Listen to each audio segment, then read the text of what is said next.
Lani, konec poletja, smo skupaj z našimi gledalci testirali Fordove hibride. Preizkusili smo priključne, klasične in tako imenovane blage hibride.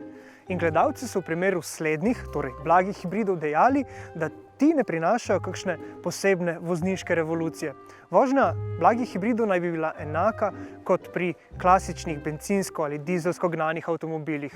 In to so naši gledalci sprejeli z odobravanjem. Kot še največjo prednost so izpostavili tiho zaganjanje bencinskega motorja pri recimo zaustavitvah na rdeči luči. No, poglejmo, kaj ta blaga hibridna tehnologija prinaša za Fiesto.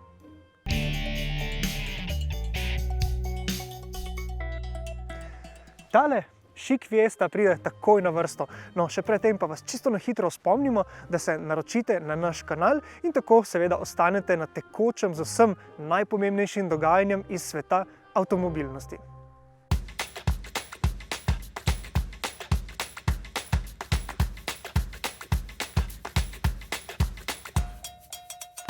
Ford je v letu 2020 predstavil 14 novih elektrificiranih modelov.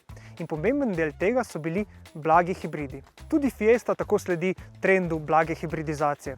Opremljena je z dodatno 48-voltno baterijo in elektromotorjem, ki pomagata litrskemu trivaljnemu bencinskemu motorju z litrom delovne prostornine.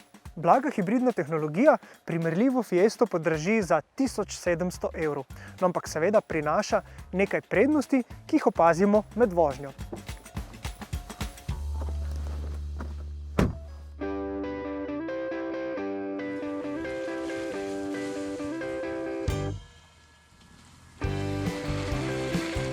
Ali je doplačilo za blagega hibrida smiselno?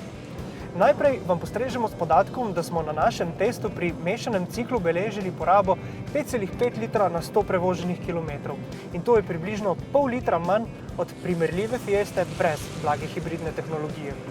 Doplačilo bo smiselno, če se boste vozili previdno, ekonomično. Tako boste lahko na ta račun prihranili nekaj goriva in nižje bodo seveda tudi emisije. Sistem med vožnjo namreč predvideva, kdaj voznik potrebuje dodaten navor elektromotorja in tedaj baterijo prazni, oziroma kdaj je priložnost, da se baterija napolni. Ko upočasnjujemo in hkrati pritisnemo stopalki, sklopke in zavore, se motor ugasne že pred samo zaustavitvijo, s tem pa vozilo jadra in hrani gorivo. Baterija se polni s pomočjo rekuperacije električne energije ob upočasnjevanju. V praksi to občutimo kot blag pojemek, takoj ko spustimo stopalko za plin. Podobno kot pri električnih vozilih, le da je ta pri Fiesti precej blažji. Stopnje rekuperacije pri Fiesti ne moremo prilagajati oziroma samodejno rekuperacijo izklopiti, čeprav bi si to sami želeli. Hibridno dogajanje lahko vseskozi spremljamo s pomočjo posebnih grafičnih simbolov na digitalnem zaslonu pred voznikom. Dinamičen vozni karakter Fieste dopolnjuje tudi pogon. Ta v primeru našega testnega vozila postreže z 92 kW moči, no za tiste še nekoliko bolj željne dinamike pa je blago hibridna Fiesta na voljo tudi z močnejšo različico motorja oziroma pogona, ki streže s 114 kW. Zelo dobrodošla je tudi možnost spremembe voznih programov, ki s spreminjanjem odzivnosti stopalke za plin v resnici precej spremenijo občutek v vožnji.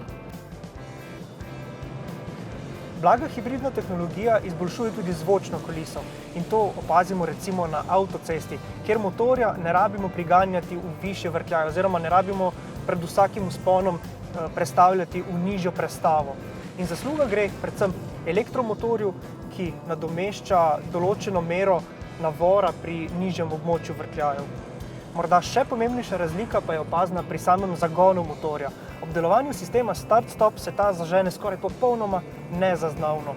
Zaslišimo ga šele, ko speljemo z mesta.